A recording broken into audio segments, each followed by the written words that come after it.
Good evening. We're live. Good evening. How are you? I hope that this stream's okay because Facebook has been extremely glitchy. Obviously, having a breakdown last night, and I've had a little warning come up through StreamYard saying there might be connectivity issues. So if you drop on and you see me, just say hi, so that I know somebody's there. And it's hashtag live. Tell me where you're watching from. If you're watching it on replay later on, let me know. Still say hi. Let me know where you are. And let me know what the weather's like near you, because I've been in 2 countries today. I have travelled from Scotland to England for a meeting, and it wasn't raining in Scotland. And it was raining very, very heavily in England and extremely cold. And I was stupid enough to not take a coat. Well done me. Anyway, I've managed to get through the day. I've had an awesome day today. I've had what is one of my monthly self-care things, which is my monthly self-care meeting in Newcastle with a bunch of ladies who are absolutely awesome and really help me make sense of things. And I think we all need a bit of that in our lives, don't we? Anyway, people are starting to drop on now, so that's good. I can't always see your comments when I'm on StreamYard, but I can see people watching. So I'm going to get started because I've got a lot to talk to you about tonight because a lot has happened. Anyway, I hope you are well. For those of you that don't know me, I'm Mandy Nicholson, and I am the Creative Genius Consultant. I'm an artist, I'm an author, and I help the wonderfully creative women of the world to launch, grow, and scale their businesses and make more money. I love doing what I do, and I love to share my experience and my knowledge with you through my Facebook pages so that you can think, take action, do something bigger and better with your businesses. Because at the end of the day, the more successful people there are out there making money, the better the economy and the better the world. And obviously, a lot of you go on to help other people, and it's a pay it forward thing. And I want to talk to you tonight all about how to keep going when life throws you a real curveball. Now, most of you that are on my network are watching me at the moment on my journey of buying my 7-bedroom house in Dalbeattie, renovating it, following my dreams, trying to create this vision of my mini castle where I'm going to be running creative retreats and doing bespoke and very unique art-themed B&B from this property. Now, I'm going to be really honest with you tonight, and I'm going to share this, warts and all, because I've been sharing the journey honestly as we go. What's happened with this property, and I am going to call this my dream property because it is my dream property. It's enabling me to live my dreams and to fulfill my dreams and to actually deliver a stepping stone to what is on my vision board. And I want you to believe, if you're watching, that it's absolutely possible to do that. I also want you to never get complacent and to think that it will be all plain sailing, because it really is not. And that's what I want to talk to you tonight. Most of you know from a few weeks ago that the roof, the cost of the roof went through the roof. There's a metaphor for you. And that actually started a spiral of events, because the more problems they found on the roof, the more problems they found internally in the house.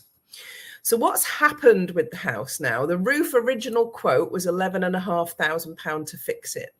The actual bill that came in was £33,000. So it's considerably different to what was originally quoted. And that started to happen in several places. So the original quote for the electrical work was £1,600. And it's now £10,000. So what we've got is some big work, big jobs that need to happen in this property. And the cost is going sky high. So I don't have an infinite amount of money. Obviously, I've purchased the house for cash. And so far, I have spent around about £100,000 of my own money. I've got money in savings, I've got money in pensions, but I don't consider them money. So we're hitting a point now where I have got to go and look to borrow money to finish this project, because I don't want to take money out of my pension. Would be a ridiculous thing to do with the interest that is earning. You actually pay less interest on borrowing than I would lose by taking money out of my pension. So this is real life. It is looking like it's all going really well, and it is going really well. But we've hit a fork in the road where there needs to be more funding for this property. This is real life, guys. Things can be going along really smoothly. You can be following your dreams. You can be going on this path that makes you really joyful and really happy. And then all of a sudden, life throws you the curveball. And you've got two choices, haven't you? It either knocks you off your feet and you say, oh my goodness, that's it. I've had enough. I can't keep going. I can't do this.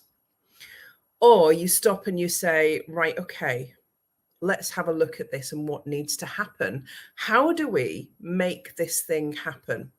And many people at this junction in the road throw in the towel, want to give up. When things get really hard and really challenging, many people want to give up. This happens in business all the time because business is hard. Business is hard. And hi, Kirsty. And you can be trucking along thinking you're doing all the right things and you can get nothing. And you can be following a path and feeling really positive and you just get nothing back. And it can feel really frustrating and you can feel like throwing in the towel, giving up. What's the point? What's the point of keeping going? But whenever this happens, I follow a process with everything. I really do. I follow a process with everything. And I start with, what is the problem? What is the problem that we have right now, and assessing that problem. So I don't want to stop work on this house, because if I stop work, it won't be ready for next year. I won't be able to make money from it. That would be not a good business thing to do. Well, you know, at this point, this house is not just a house for me to live in. It's a business. It's an additional income stream into my business. The problem is that we're running out of funds to pay for the volume of work that needs to be done. So I ask myself several questions when this happens in business, because it just doesn't happen with a big house. This happens in your business all of the time. Cash flow becomes difficult. You're not hitting your target. You've got bills to pay and you haven't got the money to do it. And what happens when you feel like that, when money becomes tight, when money becomes a problem, is we all revert back to our money story. And if your money story is not a positive one, if you are caught in this cycle of money being a problem in your life, maybe you've been in debt, maybe, you know, you've not been taught how to manage money properly. When something like this happens, it can send you into hiding instead of dealing with the problem and facing it straight on. So I ask myself several questions when anything like this happens. And this is on a bigger scale than many of you may face in your businesses. So remember, how would you feel if you were faced with now having to go and find another £100,000 very quickly to finish a project off? How would you deal with that? Ask yourself that question. So I ask myself, what can I do? What can I do now that is going to move me closer to getting to where I need to get to with this project? That's the first question I ask. What can I do now? Immediately, what actions can I take to bring this into focus? Because it would be very easy to sit in fear and avoidance and not take any action, because actually, as human beings, that's how we're wired. If something feels scary, if we are feeling fear, we'll go out of our way to avoid it. We've got resistance to it, resistance to keeping moving forward. So what can I do now? Question number one. The second question, who do I know? Because most problems that we solve can be solved better by utilizing the collective knowledge of a community. A community can solve problems much easier than an individual. A network can solve problems much easier than an individual. So the second question is always, who do I know? The third question is, how do I communicate? Because not everybody wants to admit when they encounter problems. It can be embarrassing. It can be difficult. How do I communicate? What do I tell people? How do I feel about doing that and telling people the truth about the situation that I'm currently in? So question 4 is then, how do I keep going? How do I keep going when I've got these feelings of fear and resistance? I've got a big task ahead of me and it feels daunting. It feels difficult. How do I keep going? So those are the 4 questions I kind of ask. And then I follow that up by saying, what is the absolute worst that could happen in this situation? What's the worst that can happen? So for me, the worst that can happen is I can't find a source of funding, work comes to a stop, I owe people money, but I still have an asset that has considerable value. I still have pension, I still have savings. What's the worst that can happen to me right now? That I might struggle a bit for a while, it might feel a bit uncomfortable, it might feel difficult. And how would I deal with that? If the worst happened, how could I deal with that? What sort of things could I do? Who could I ask for help? So for me, any problem that comes up in your business at any time, no matter how small or how big it is, it's about taking a breath, about taking a step back, and about asking all of those questions. Now, here's the honesty bit. Even when you do that, you can still have a few days where you feel uncomfortable, fearful, and you have resistance. I'm human like the rest of you, and I've actually been through that over the last few days. And I'll tell you why I've been through that over the last few days, is that, I owned my house for cash where I moved from. I've moved here. I've used that cash. And now I'm faced with having to borrow money, and I've been debt-free for a long time. So for me, what's normal for a lot of people doesn't feel normal for me, because I ended up at rock bottom 11 years ago and said I'd never go there again. And debt makes me feel like that's part of my money story, is that debt makes me feel uncomfortable. But I think there's good, bad, and there's good debt and there's bad debt, isn't there? So I've had to spend a few days thinking about how I feel about borrowing money or funding this project in a different way. And when I've thought about it, and when it comes down to it, what are the things that keep me going? The things that keep me going is I know that I'm going to work hard. I've got cash flow projections for 2 years and a really solid business plan for this business. I have the things in place that can convince others and that can convince me that I know what I'm doing is the right thing to do, and this is a temporary blip in the whole story of it, in the whole process of it. And this also will apply to the problems that you experience in your business, wherever they are. Now, they can be a lot smaller than this, but still have the attachment of all of those feelings and all of those questions and all of those problems and opportunities. So that's why I wanted to share this real life thing that's happening for me at the minute, because it completely relates to any problems that you encounter in your business. So let me try and relate it to, you've put loads and loads of time and effort into a launch for your business, and you've delivered that launch, and you've showed up and you've done your best, and nobody buys at the end of it. This is when you're going to get those feelings of, oh my goodness, all of that time, all of that effort, all of that money, even potentially, that you may have spent on Facebook adverts, or that you've spent on time, your time, delivering something that then hasn't even delivered what you expected to. You're going to feel like you've failed. You're going to feel a little bit ashamed, a little bit embarrassed. You're going to feel like throwing in the towel and giving up. That's how I want to relate to the problem that I am currently solving. And that's how I'm going to describe it, the problem I am currently solving in my business. Because I want you, when you enter the business world, to become a problem solver. And to become a problem solver, it's about knowing how to keep going when life throws you that curveball, when your business encounters problems. Don't ever get to the point where you are coasting. You've got to keep challenging yourself. And this is a big challenge for me. I'm on my own. I'm a widow. I'm a single woman. And I'm running a coaching business very successfully. And I've taken on this monumental task. I'm also a mum to 1 son and 2 dogs. So my life is fairly full, but there's nobody else for me to share that with. Although Jet, that's lying on the couch behind me there, is really good at listening. He's not very good at giving me advice. So I always bring things back to those core questions, the problem-solving questions that you can ask yourself at any time. Have them on a post-it note stuck on your wall, get them onto an A4 document, yeah?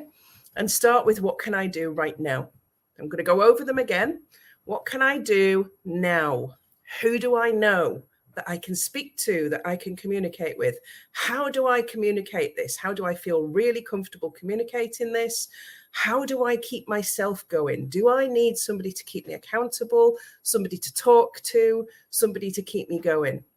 And then the big question, what's the very worst that can happen? What's the worst? Think about it. What's the worst that can happen? And how would I deal with that if it did happen?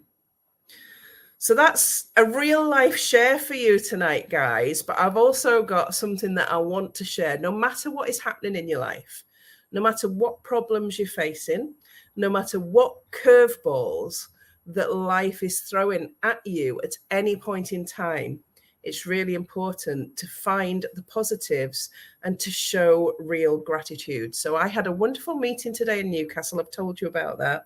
And after that meeting, and there are some amazing women that I network with monthly at that meeting who I'm really grateful for. So I'm going to say thank you to Louise, to Rosaria, to Steph, and to Debbie, who is always a joy to spend time with. But I met my daughter after the meeting for lunch, my little daughter, my 21-year-old, who lives in Newcastle and is at uni in Newcastle. Because the meeting was in Newcastle, I always meet her. Now, she forgot my birthday on Saturday, and she forgot it because she has ADHD. And if something's not in front of her, she forgets it exists. That includes her family sometimes. So I spoke to her on Sunday, and she felt like the worst daughter on earth. So she's met me for lunch today, and she brought me the most wonderful presents. And that 1.25 hours with my daughter today, I am eternally grateful for. And I'm going to show you, she bought me. Last week, I told you that I'd taken my wedding rings off. It was a big monumental moment for me, a moment of moving forward, a moment of growth. Well, she bought me a beautiful ring to replace the wedding rings not to replace them, because that's that finger, to make my hand feel like it should. That's how she put it, a beautiful silver ring. That's Siri again, it always does that. She also bought me a box of 𝐭𝐿 seashells, which is always nice, and a really, really thoughtful present. This is a book written by a man who lived and worked in Dalbeattie, which is where I now live, talking about life in a vanishing landscape and how he worked in agriculture and how things are changing in the landscape in Scotland. So how wonderful is that? That's something that's connected to where I am now. She also bought me some pampering stuff. So how lucky am I? Look at this. A foot pack and a face pack. I am going to be so pampered this weekend. When big things are happening that are difficult, it's really important to find gratitude in the small things. And that's no small thing, that happen in your day-to-day life. And take a moment out to look after your self-care and to say thank you and be grateful for the people that make a difference. So that's what I've just done. I didn't want to leave this live tonight without acknowledging the wonderful people in my life. So those of you that are watching, those people that I spent time with today, and my amazing, talented and beautiful daughter, who also paid for my vegan lunch today, which was wonderful.